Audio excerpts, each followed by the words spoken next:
Dikisahkan saat Abuya Bustomi mondok di Mama Ajengan Bakri Sempur Purwakarta. Setelah sekian lama berguru, lalu Abuya Bustomi diperintahkan oleh gurunya itu untuk melanjutkan perjalanan mencari ilmu ke pondok pesantren di Kresek, Garut yang dipimpin oleh Kiai Haji Bushrol Karim atau Mama Oco.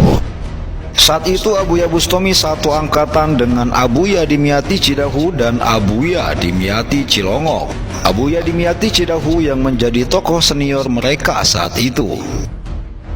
Sebelum berangkat, Mama Sempur menyuruh Abuya Bustomi untuk berpuasa amalan yang telah diberikan. Namun amalan tersebut ketika sudah digunakan jangan dipuasakan lagi. Kelak amalan itu akan berguna di sana.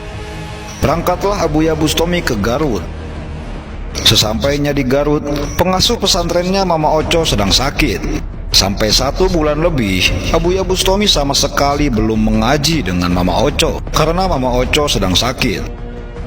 Meski para santri telah disebar ke berbagai daerah untuk mencari obat demi kesembuhan Mama Oco, namun tetap tidak ada yang bisa menyembuhkan beliau. Mama Oco sakit lantaran ketika saat berzikir, tiba-tiba di depannya ada 2 ular hitam. Kagetlah Mama Oco, kemudian memukul 1 ular tersebut hingga mati, dan ular satunya meloloskan diri. Dalam tanda kutip, ular adalah satwa berbahaya yang memang hukumnya sunnah untuk dibunuh. Namun ternyata 2 ular tersebut adalah jelmaan jin. Ular yang lolos dari kejadian itu melapor kepada Raja Jin bahwa temannya baru saja dibunuh oleh bangsa manusia.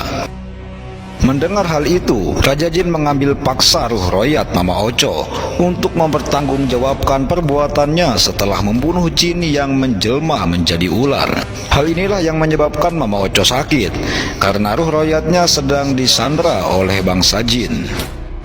Setelah sekian lama mencari obat untuk kesembuhan ayahnya, bermimpilah putra Mama Oco bahwa yang bisa menyembuhkan Mama Oco adalah seorang santri baru yang berasal dari Banten.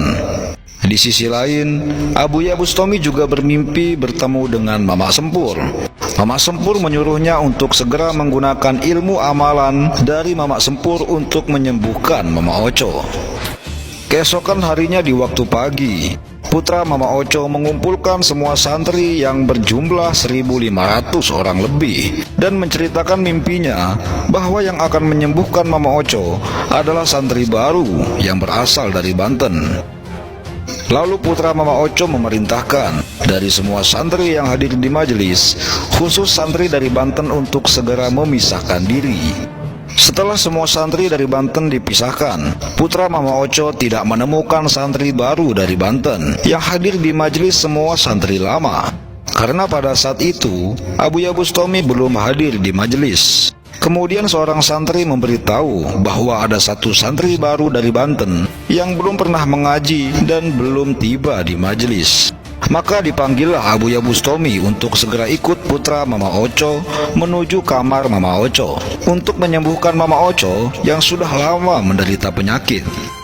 Setibanya Abuya Bustomi di kamar Mama Oco, langsung Abuya Bustomi sholat 2 rakaat dan menggunakan amalan dari Mama Sempur lalu masuk ke alam jin. Setelah tiba di alam jin, Abuya Bustomi segera menemui Raja Jin dan meminta pembebasan ruh royat Mama Oco yang disandra oleh bangsa jin. Namun Raja Jin berkata, "Lihatlah itu saudaramu yang kami sandra sebab telah membunuh anak bangsa jin yang tidak berdosa."